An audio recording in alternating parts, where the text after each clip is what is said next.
వైసీపీకి చెందిన బీసీ నాయకులను చంద్రబాబు లక్ష్యంగా చేసుకుంటున్నారని వైసీపీ అధ్యక్షుడు జగన్ ఆరోపించారు. కర్నూలు జిల్లా జైల్లో ఎమ్మెల్యే విరూపాక్షిని ఆయన పరామర్శించారు. కూటమి ప్రభుత్వంలో రెడ్ బుక్ దే రాజ్యమన్నారు. అరెస్టు, అన్యాయంగా ఆయనను జైలుకు పంపడం, ఈ రెండు కూడా రెడ్ బుక్ రాజ్యాంగం రాష్ట్రంలో ఎలా అమలవుతా ఉంది అని చెప్పి అర్థం పడతాయి.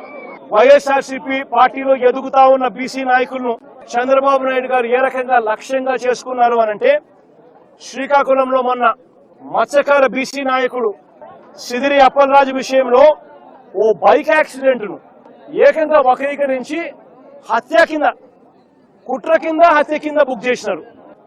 చివరికి అప్పలరాజును సైతం అరెస్ట్ చేసినారు.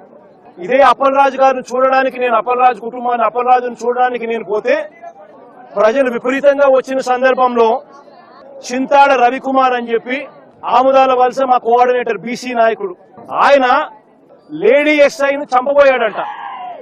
అది కేసు. ఎవడన్నా పోలీసు వాళ్ళని, ఇంతమంది మనుషుల ముందర ఎవడన్నా పోలీసులను చంపుతారా?